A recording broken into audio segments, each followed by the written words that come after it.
क्या आपको भी इनकम टैक्स डिपार्टमेंट की तरफ से नोटिस आ गया है? क्या आपको लग रहा है कि आईटीआर भरने में आपसे कोई गलती हो गई है? और तो और क्या आपको पेनल्टी भी लगाई गई है? इन तमाम बातों का हल आपको इस रिपोर्ट में बताने वाले हैं और कुछ ऐसे समाधान बताने वाले हैं जिससे आपको डरने की जरूरत नहीं है और आगे आईटीआर फाइल करते हुए किन बातों का ख्याल रखना है। तो इनकम टैक्स डिपार्टमेंट कई तरह के नोटिस आपको भेजता है जिनकी वजह टीडीएस में गड़बड़ी, पेंडिंग टैक्स या एक्स्ट्रा जानकारी की मांग हो सकती है। ऐसे में सही समय पर एक्शन लेना, सही जानकारी देना और ज़रूरत पड़ने पर एक्सपर्ट की मदद लेना बहुत ज़रूरी होता है ताकि पेनल्टी से आप बच सके और फालतू की परेशानी आपको ना हो। अक्सर लोग ये सोचते हैं कि आईटीआर फाइल कर दिया यानी टैक्स से जुड़ा काम खत्म हो गया, लेकिन कई बार ऐसा होता है कि रिटर्न फाइल करने और वेरिफिकेशन के बाद भी नोटिस आ जाता है। इनमें से ज़्यादातर नोटिस जो होते हैं वो रूटीन होते हैं जिन्हें सही से समझकर और जवाब देकर आप आसानी से सुलझा सकते हैं। अगर किसी को नोटिस आए तो घबराने की जगह कुछ बातों को फॉलो करने से दिक्कतों से बचा जा सकता है। आयकर विभाग से अगर आपको भी नोटिस मिला है तो कुछ अहम काम आप जरूर कर लें। सबसे पहले जो उच्च मूल्य वाले लेन देन है आपके, उस पर नजर रखना बहुत जरूरी है, यानी कि हाई अमाउंट ट्रांजैक्शन अगर आप अपने अकाउंट से करते हैं उसका ध्यान रखिए। इस तरीके के high value transaction credit card के जरिए भी किए जाते हैं, यानी कि बड़े खर्च पर आयकर विभाग आपको नोटिस भेज सकता है।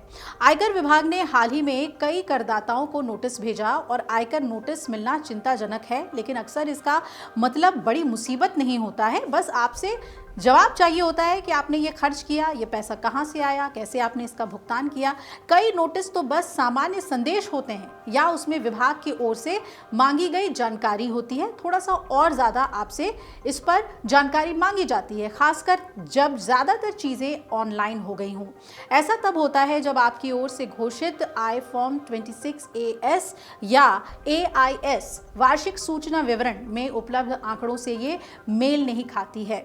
इनमें सामान्य कारणों से दस्तावेज गुम होना, पर्याप्त सबूत के बिना कटौती या दावा करना या कुछ ब्याज आय की सूचना नहीं देना शामिल है, क्योंकि जो इंटरेस्ट से आपको इनकम होता है वो भी आपके इनकम के दायरे में आता है और उसकी भी जानकारी आपको देना है। इसके अलावा उच्च मूल्य वाले लेन देन और क्रेडिट कार्ड्स के जरिए किए गए बड़े खर्च भी नोटिस मिलने की वजह हो सकते हैं। आपको भी आयकर नोटिस अगर मिला है तो चिंता की कोई बात नहीं है। आप नोटिस में पूछे गए सवालों का सटीक जवाब दें और इसे समय पर भेज दें। अब इसके अलग अलग मकसद होते हैं। आयकर कानून की जो अलग अलग धाराएं हैं उसके तहत ये नोटिस जारी किए जाते हैं। हर नोटिस का उद्देश्य अलग होता है। नोटिस के बारे में अब क्या करें क्या ना करें इसको समझ लीजिए। कभी भी नोटिस को आप नज़रअंदाज ना करें। ये ना सोचें कि इसका जवाब नहीं लिखेंगे तो कुछ नहीं होगा। हर नोटिस की एक डेडलाइन होती है जिसे मिस करने पर पेनल्टी लग सकती है, यानी कि जवाब भी आपको उस समय पर ही देना है जब मांगा गया है। फॉर्म 26AS और AIS की मदद से अपनी इनकम और टीडीएस डिटेल्स को आप मैच करें। देखें कि कहां पर कोई जानकारी मेरे से छूट तो नहीं रही है। कई बार ऐसा होता है कि हम आईटीआर फाइल करते हैं और कुछ जानकारी हमसे छूट जाती है और फिर वो हमारे अकाउंट में दिए गए डिटेल से मैच नहीं करती और यही जानकारी आपसे इनकम टैक्स डिपार्टमेंट मांगता है। पूरी जानकारी को सही तरीके से भरें, क्योंकि छोटी छोटी गलती भी बड़ी जांच की वजह बन सकती है। समय रहते जवाब दें, क्योंकि छोटी बात भी बाद में बड़ी परेशानी बन सकती है। यहाँ पर ईमानदार होने की ज़रूरत है, चालाकी ना करें। कोई जानकारी आप ऐसी छुपा रहे हैं जिसके पीछे कोई बड़ी वजह है तो आप फंस सकते हैं।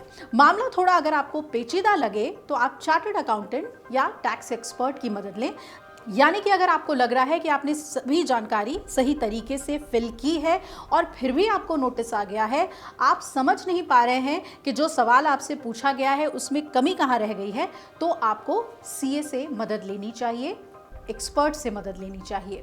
आपको बताते हैं धारा 143A के बारे में। आयकर विभाग आपके भरे गए आईटीआर की जानकारियों की तुलना अपने पास पहले से मौजूद डेटा से करता है, जिसमें टीडीएस विवरण, बैंक इंटरेस्ट या अन्य स्रोतों से जो आय होते हैं वो शामिल होते हैं। इसमें कोई गड़बड़ी पाए जाने पर विभाग आपको नोटिस भेज सकता है। इसके बाद है एक धारा 139 सब क्लॉज 9। इसके तहत गलत जानकारी देने या सूचनाओं के अभाव में आयकर विभाग आपको नोटिस भेज सकता है। कोई आपने मिस इन्फॉर्मेशन दी है या कोई जानकारी छुपाई है तो भी आपको ये नोटिस आएगा।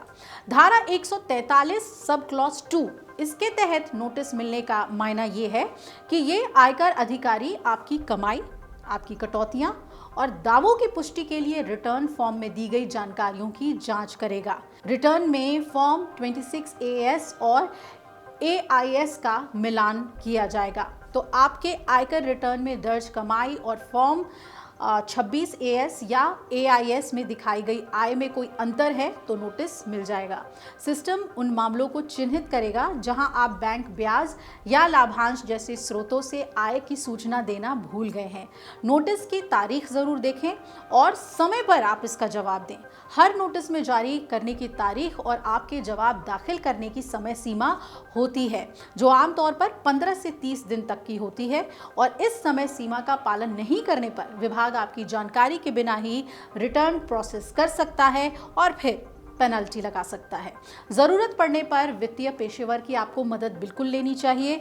कर नोटिस को अनावश्यक तनाव का कारण बिल्कुल ना बनने दें। सबसे अच्छा तरीका है कि इसकी बारीकी से आप जांच करें। अगर एक्सपर्ट से भी आप अपना ITR फाइल करा रहे हैं तो ही पूरे डॉक्यूमेंट्स को पढ़ें, समझें। धारा 143(2) के तहत जांच नोटिस या धारा 148 के तहत पुनर्मूल्यांकन जैसी ज़्यादा जटिल स्थितियों के लिए किसी पेशेवर की आप कंसल्टेशन ले सकते हैं, उनसे समझ सकते हैं।